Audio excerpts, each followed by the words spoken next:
नमस्कार, आप देख रहे हैं आज की खबर। आपके साथ मैं हूं अफीफा मलिक। देश और दुनिया की तमाम खबरों में आज बात करेंगे वोटर वेरिफिकेशन को लेकर बिहार में जारी घमासान पर। तो वहीं दूसरी तरफ एक ऐसी आर्थिक अपराधी के बारे में जो बीते 25 साल से फरार है। लेकिन उससे पहले आपको जानकारी देते हैं पीएम मोदी के पहले नामीबिया दौरे को लेकर। भारत के प्रधानमंत्री नरेंद्र मोदी अपने 1 दिवसीय दौरे पर अफ्रीकी देश नामीबिया पहुंचे। पीएम मोदी आज सुबह नामीबिया की राजधानी विंडहोक पहुंचे, जहां उनका भव्य स्वागत हुआ। आपको बता दें कि पीएम मोदी का ये पहला नामीबिया का दौरा है। होशियाकुटा के अंतर्राष्ट्रीय हवाई अड्डे पर पीएम का औपचारिक स्वागत हुआ। पीएम मोदी दक्षिण अमेरिकी देश ब्राजील के 4 दिवसीय दौरे के बाद अब नामीबिया पहुंच चुके हैं और यहां पीएम मोदी राष्ट्रपति से भी मुलाकात करेंगे। पीएम मोदी के नामीबिया दौरे को लेकर काफी उत्साह देखा गया और एक बड़ी संख्या में वहां रहने वाले भारतीय प्रधानमंत्री से मिलने पहुंचे और हाथों में बैनर लेकर प्रधानमंत्री मोदी के होटल आने का इंतजार करते नजर आए। जानकारी के मुताबिक पीएम मोदी के नामीबिया दौरे पर दोनों देशों के बीच कई अहम मुद्दों पर चर्चा हो सकती है, सहमति बन सकती है, जिसमें यूरेनियम निर्यात, तेल और गैस जैसे मुद्दे शामिल हैं। आपको बताते चले कि नामीबिया दौरे से पहले पीएम मोदी ब्राजील के दौरे पर थे, जहां उन्होंने 70वें ब्रिक्स समिट में हिस्सा लिया था। आपको बताते चले कि नामीबिया दौरे से पहले पीएम मोदी ब्राजील के दौरे पर थे, जहां उन्होंने 70वें ब्रिक्स समिट में हिस्सा लिया था। इस खबर पर ज्यादा जानकारी के लिए हमारे साथ जुड़ चुके हैं संवाददाता अभिषेक यादव। अभिषेक, पीएम मोदी नामीबिया पहुंच चुके हैं अपने पहले दौरे पर। क्या जानकारी आ रही है पीएम के शेड्यूल को लेकर और किन किन अहम मुद्दों पर इस दौरान चर्चा हो सकती है? प्रधानमंत्री नरेंद्र मोदी बुधवार को दक्षिण अफ्रीका के देश नामीबिया दौरे पर हैं। नामीबिया के राष्ट्रपति डॉक्टर नंदेतवार ने राजधानी विंडहोक स्थित स्टेट हाउस में प्रधानमंत्री मोदी का स्वागत किया। उसके बाद उन्हें गार्ड ऑफ ऑनर मिला, जिसके बाद जो मोदी जी के लिए नृत्य हुआ, वहां का जो लोक नृत्य है उसको किया गया, वहां गाना बजा। उसके बाद वहां के जो लोग थे ढोल बजाए। तो कई तरह के ऐसे मौके पर जहां पीएम मोदी के स्वागत के लिए वहां पर काफी हुजूम देखने को मिला। जिस तरह से नामीबिया में प्रधानमंत्री मोदी को प्यार मिल रहा है, कहीं ना कहीं जो भारतीय मूल के जो नागरिक हैं वहां पर काफी प्यार दे रहे हैं। जिस तरह से मोदी को हर देश में भारतीय नागरिक प्यार देते हैं, तो कहीं ना कहीं ये लगता है कि जिस तरह से प्रधानमंत्री मोदी के काम को लेकर चर्चा हो या किसी भी तरह के दौरे पे जब जाते हैं तो उनकी काफी चर्चाएं होती हैं। तो इस तरह का ये दौरा माना जा रहा है। इस दौरे में जो डायमंड को लेकर काफी जरूरी बातें हो सकती हैं और जो वहां के खनिज पदार्थ है, यूरेनियम सप्लाई को लेकर काफी चर्चा होने की संभावना है। जी अभिषेक, प्रधानमंत्री नरेंद्र मोदी के कार्यकाल का ये पहला नामीबिया दौरा है, तो क्या लगता है दोनों देशों के बीच रिश्ते कितने मजबूत हो सकते हैं आने वाले वक्त में? जी, जिस तरह से देखिए नामीबिया से पहले भी हमारे देश में चीते आ चुके हैं, तो जिसको लेकर ये खबर रही है कि जिस तरह से चीते आते हैं तो कहीं ना कहीं रिश्ते अच्छे रहे हैं। जिस तरह से ये भारतीय जो तीसरे प्रधानमंत्री जो नामीबिया के दौरे पे, इससे पहले अटल बिहारी वाजपेयी और वीपी सिंह गए थे इस दौरे पर, नामीबिया के दौरे पर, तो कहीं ना कहीं नामीबिया से हमारे रिश्ते अच्छे रहे। क्योंकि जिस तरह से हमारा आदान प्रदान लगा रहता है, तो कहीं ना कहीं जब आदान प्रदान दोनों देशों के बीच में सक्षम रूप से हो जाता है, कुशल रूप से होता है, तो कहीं ना कहीं उस दोनों देशों के रिश्ते को सही माना जाता है। अफीफा जी। अभिषेक, आमतौर पर देखा गया है कि प्रधानमंत्री नरेंद्र मोदी जब भी विदेशी दौरे पर होते हैं तो वहां रहने वाले भारतीयों में काफी ज्यादा उत्साह देखा जाता है, काफी खुशी देखी जाती है। तो फिलहाल वहां पर अभी क्या हाल है, कि लोगों की क्या उम्मीदें हैं प्रधानमंत्री के नामीबिया दौरे को लेकर? जी, जिस तरह से देखिए नामीबिया के लोग जो यहाँ के भारतीय मूल निवासी वहां रह रहे हैं, जाहिर सी बात है किसी भी देश का प्रधानमंत्री जब दूसरे देश में जाता है तो वहाँ के जो लोग होते हैं वो जाहिर सी बात अपनी खुशी जाहिर करने के लिए लोग देखने आते हैं, बड़ा हुजूम आता है। तो कहीं ना कहीं लोगों के अंदर ये खुशी होती है कि हमारे देश का जहाँ के हम निवासी, वहाँ का मुखिया आया और हमें देखने को मिलेगा, हमें सुनने को मिलेगा उनकी बातें क्या हमारे देश में चल रहा है। तो कहीं ना कहीं ये खुशी जो भारत के बाहर रह रहे भारतीय मूल के निवासी हैं उनके अंदर ये देखी जाती है। और जहां भी प्रधानमंत्री नरेंद्र मोदी दौरा करते हैं वहां पे लंबा हुजूम देखा जाता है भारतीय लोगों का। तो कहीं ना कहीं ये बड़ी सफलता भी मानी जाती है। जिस तरह से पिछले कई दौरों पे देखा गया प्रधानमंत्री नरेंद्र मोदी लगातार दौरे पे है, तो कहीं ना कहीं ये देखा जा रहा है और वहां पे हर समय भारतीय मूल निवासी रहे हैं, तो कहीं ना कहीं ये बड़ा सफलता माना भी जाएगा प्रधानमंत्री मोदी की। तो ठीक है, बहुत बहुत शुक्रिया हम तक ये जानकारी पहुंचाने के लिए अभिषेक। तो आपको बता रहे थे कि प्रधानमंत्री नरेंद्र मोदी अपने पहले नामीबिया दौरे पर हैं। इस दौरान कई अहम मुद्दों पर चर्चा हो सकती है और भारतीयों में काफी ज्यादा उत्साह देखा गया। वहीं भारत के प्रधानमंत्री नरेंद्र मोदी अपने 1 दिवसीय दौरे पर अफ्रीकी देश नामीबिया पहुंच चुके हैं। पीएम मोदी आज सुबह नामीबिया की राजधानी विंडहोक पहुंचे, जहां उनका भव्य स्वागत हुआ।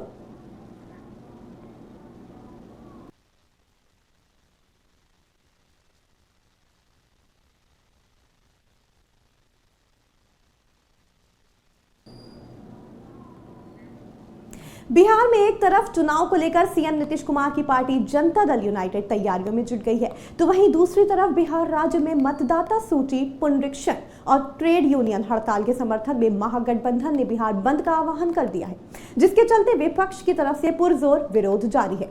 वहीं बिहार बंद का असर राज्य के कई जिलों में देखा गया। अलग अलग शहरों में जैसे कि राजधानी पटना, खगड़िया, जहानाबाद और हाजीपुर समेत कुछ जिलों में सड़क जाम और नारेबाजी की गई।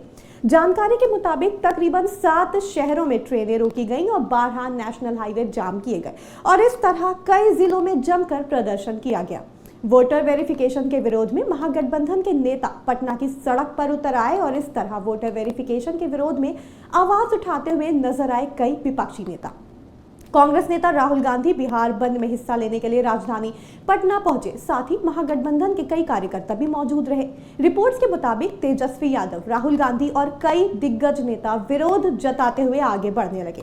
जानकारी के मुताबिक पैदल मार्च करते हुए नेता कार्यकर्ता शहीद स्मारक पहुंचे, जहां पर निर्वाचन कार्यालय से कुछ दूर पहले ही पुलिस ने बैरिकेडिंग की हुई थी। इस दौरान गुस्साए कार्यकर्ताओं ने बैरिकेडिंग को तोड़ने की कोशिश की। इसी बीच खबर यह भी है कि शहीद स्मारक तक पहुंचने से पहले ही सचिवालय थाना की पुलिस ने राहुल गांधी के काफिले को रोक दिया, जिसके चलते कांग्रेस कार्यकर्ताओं में नाराजगी देखी गई। पटना में प्रदर्शन के बीच महागठबंधन के नेताओं ने कार्यकर्ताओं को संबोधित करते हुए केंद्र और राज्य सरकार पर निशाना साधा और वोटर वेरिफिकेशन को लोकतंत्र के लिए खतरा बताया।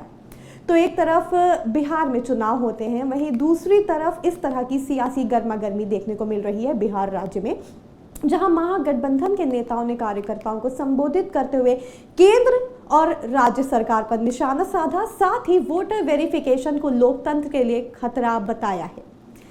तो वोटर वेरिफिकेशन को लेकर ये सियासी गर्मागर्मी चल रही है, नाराजगी देखी जा रही है महागठबंधन के नेताओं में।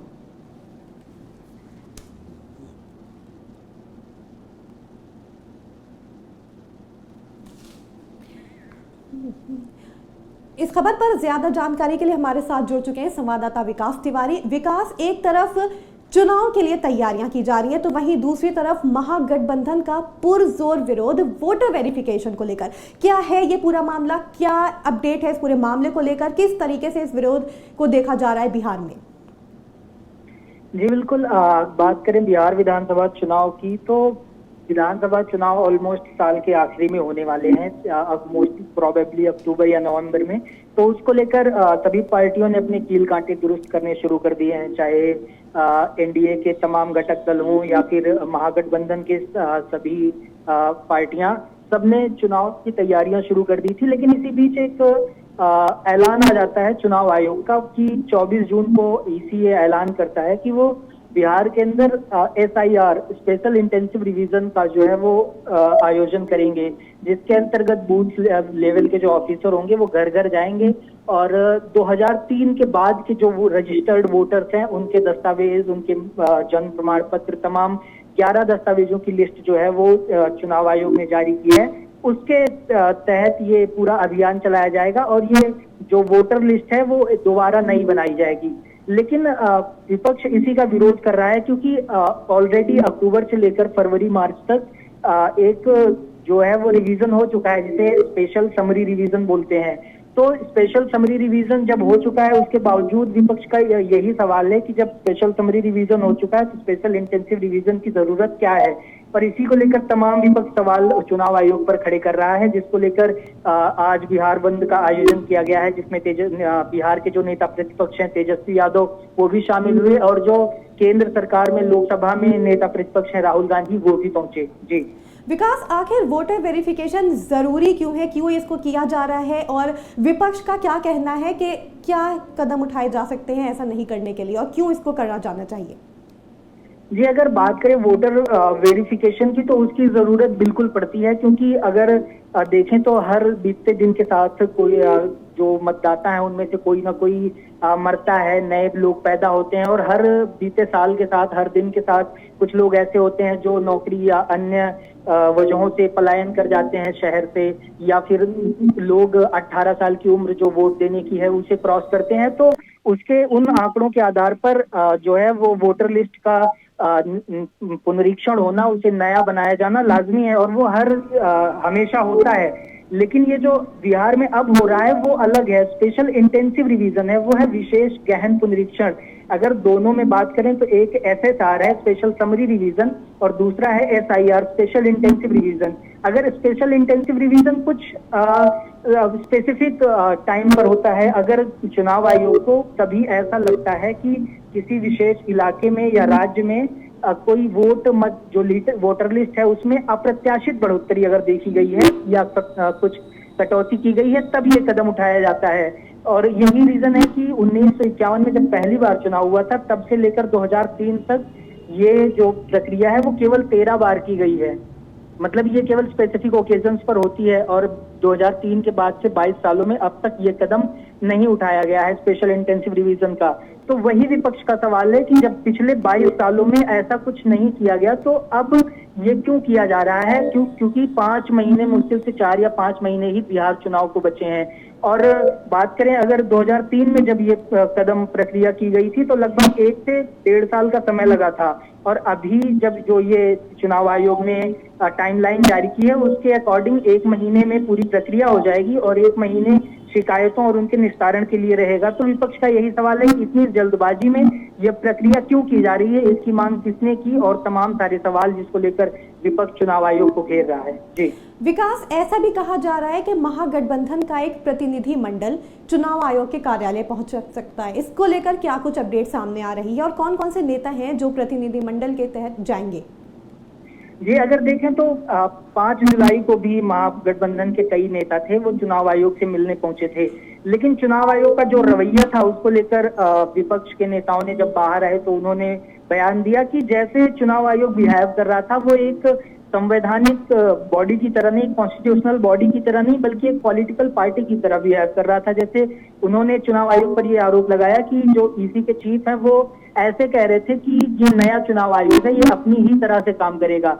तो चुनाव आयोग का यही कहना था कि अगर ये कदम उठाया ही जाना था, विपक्ष का ये कहना है कि अगर ये कदम उठाया जाना था तो एक बार विपक्ष को भी कॉन्फिडेंस में ले लिया जाता, जितनी राजनीतिक पार्टियां हैं बिहार के अंदर उनसे ये सलाह मशवरा करके अगर ये कदम उठाया गया होता तो शायद बेहतर होता। और अभी जैसे आपने जिक्र किया कि अभी मिल सकता है, तो हाँ ये कयास मतलब लगाए जा रहे हैं कि शायद आज बिहार बंद के बाद राहुल गांधी भी चुनाव आयोग के जो कार्यालय है वहां जा सकते हैं और अपना मुद्दा रख सकते हैं। इसके अलावा कल 10 जुलाई को सुप्रीम कोर्ट में भी मामले की सुनवाई हो सकती है, क्योंकि 7 से 8 राजनीतिक दलों ने इस मामले को सुप्रीम कोर्ट में इसके लेकर याचिका दायर की है, तो उस पर भी कल सुनवाई हो सकती है। जी विकास, ऐसी भी खबरें सामने आ रही हैं कि आगजनी हुई है और नेशनल हाईवे को रोका गया है, ट्रेनों को रोका गया है, नेशनल हाईवे को जाम किया गया है, तो स्थिति तनावपूर्ण ना हो इसको लेकर पुलिस क्या कुछ एक्शन ले रही है? जी अगर देखें तो जब भी 7 तारीख को तेजस्वी यादव ने ये ऐलान किया था कि वो 9 तारीख को राहुल गांधी के साथ बिहार बंद करने वाले हैं, तभी से ये कयास लगाए जा रहे थे। अनुमान भी था कि ये ऐसा देखने को मिलेगा, क्योंकि जब भी बंद का ऐलान किया जाता है तो कहीं ना कहीं इस तरह की तस्वीरें देखने को मिलती हैं, और इसमें भी वही देखने को मिला। रेलवे ट्रैक्स को जाम किया गया, नेशनल हाईवेज बंद रहे, आगजनी करके यातायात को पूरी तरह से बाधित किया गया, तो वो सब चीजें देखने को मिली। और ये सारा जो नतीजा है वो चुनाव आयोग के उसी फैसले का है। और अगर इस चुनाव आयोग के इस फैसले पर विपक्ष ये भी आरोप लगा रहा है कि अगर बीते समय में देखें तो प्रधानमंत्री नरेंद्र मोदी 2 से 3 बार बिहार जाकर अपनी रैलियां कर चुके हैं, और चिराग पासवान भी लगातार ताबड़तोड़ रैलियां कर रहे हैं अपनी नौ संकल्प महासभा के दौरान। और विपक्ष का ये कहना है कि चुनाव आयोग ने कहीं ना कहीं बीजेपी के इशारे पर यह कदम उठाया है कि जो विपक्ष की जितनी पार्टियां हैं वो इन सब में उलझ कर रह जाएं और उन्हें अपने चुनाव प्रचार का मौका ही ना मिल पाए।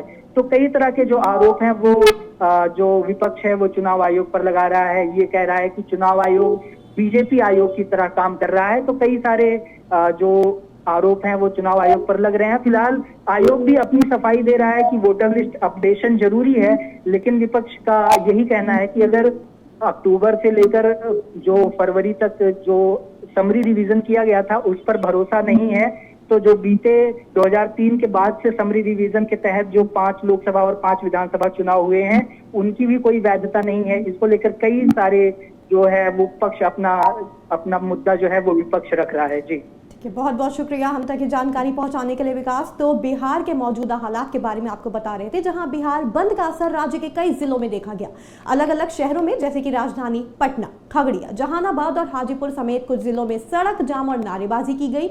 जानकारी के मुताबिक तकरीबन 7 शहरों में ट्रेनें भी रोकी गई और 12 नेशनल हाईवे जाम किए गए। इस तरह कई जिलों में जमकर विरोध प्रदर्शन किया गया वोटर वेरिफिकेशन के खिलाफ।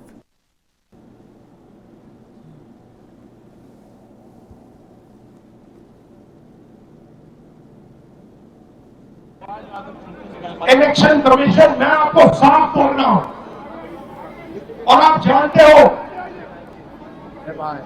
मैं बिना बात को समझे, बिना गहराई में जाकर मैं नहीं बोलता हूं। मैं हिंदुस्तान की जनता को और बिहार की जनता को कह रहा हूं कि महाराष्ट्र का चुनाव चोरी किया गया था और जैसे महाराष्ट्र का चुनाव चोरी किया गया था, वैसे ही बिहार का चुनाव चोरी करने की कोशिश की जा रही है। देखिए, उन्हें पता लग गया कि हमने महाराष्ट्र मॉडल समझ लिया है, इसीलिए वो हम नया बिहार मॉडल लाए। और मैं आपको साफ बताना चाहता हूं कि ये गरीबों का वोट छीनने का तरीका इसलिए किए हुए हैं कि चुनाव आयोग और डबल इंजन की सरकार दोनों साथ काट करके, और जो गरीब गुरबा शोषित वंचित समाज जो है, जो बाहर में जाकर के काम कर रहा है, इनको वोट से वंचित किया जा रहा है। राशन कार्ड से वंचित हो जाएगा, वोट से वंचित हो जाएगा, और 11 प्रमाण पत्र मांगा जा रहा है कि 11 लिस्ट दीजिएगा तब नाम जोड़ा जाएगा। ये अभी का क्या ये रूल रेगुलेशन चालू किया है? जब मोदी जब प्रधानमंत्री बन रहा था उस समय ये रूल रेगुलेशन क्यों नहीं चालू हुई है? जब ये सब चीज होने के बाद ये नौटंकी आज कर रहा है। 40 सांसद जो आज बना है, 40 सांसद को कहिए बर्खास्त होने के लिए। आज जो गरीब गुरबा को ये वंचित किया जा रहा है, ये समाज को जो परेशान किया जा रहा है, ये कितनी डबल इंजन की सरकार जो है, जिस तरह से नोटबंदी किया उस समय उस तरह से आज वोटबंदी कर रही है। एक ही उद्देश्य को लेकर के आज बंद किया गया। चुनाव आयोग के विरोध में जो मतदान से गरीब लोगों का, बेरोजगारों का, जो हमारे भाई बिहार के बाहर रहते हैं, वो वोट से वंचित करना चाहता है। इसका चोरी महाराष्ट्र में पकड़ा गया था कि दूसरे स्टेट के लोगों को वोटर बना करके वोट डलवा लिया। जब चोरी उसका पकड़ा गया तो बिहार में चलने वाला नहीं था। यहाँ कहा कि चलो वोटर से इसको वंचित करो। इसीलिए तमाम हम लोग विपक्ष के लोग हैं, केस भी किए। चुनाव आयोग सुनने वाला है नहीं। एक जीएम सेशन आए तो पूरा मतदान सही सब जगह हुआ। और एक यह चुनाव आयोग है जो वंचित करना चाहता है गरीब गुरबा को वोट से वंचित। अगर आज हम बंद कर देगा, वोटर लिस्ट में नाम नहीं रहेगा, तो कोई सामान मिलने वाला है? ये सरकार का साजिश है। एक ही बिहार के मौजूदा हालात के बारे में आपको बता रहे थे, जहां बिहार बंद का असर राज्य के कई जिलों में देखा गया, अलग अलग शहरों में, जैसे कि राजधानी पटना, खगड़िया, जहानाबाद और हाजीपुर समेत कुछ जिलों में सड़क जाम और नारेबाजी की गई। जानकारी के मुताबिक तकरीबन 7 शहरों में ट्रेनें भी रोकी गई और 12 नेशनल हाईवे जाम किए गए। इस तरह कई जिलों में जमकर प्रदर्शन किया गया वोटर वेरिफिकेशन के विरोध में। गुजरात के वडोदरा जिले में हुए हादसे से एक बार फिर से मोरबी पुल हादसे की यादें ताजा कर दी हैं। पादरा तालुका में आनंद और पादरा को जोड़ने वाले एक पुल का हिस्सा बुधवार सुबह 8 बजे के करीब अचानक ढह गया। पुल के टूटते ही कई वाहन नदी में गिर गए। इस हादसे में अब तक 10 लोगों की मौत हो चुकी है, जबकि कई लोगों को बचा लिया गया है। पुल का एक हिस्सा महिसागर नदी में गिर गया। उस वक्त पुल पर कई गाड़ियां मौजूद थी। इस हादसे से कई खौफनाक वीडियो भी सामने आ रहे हैं।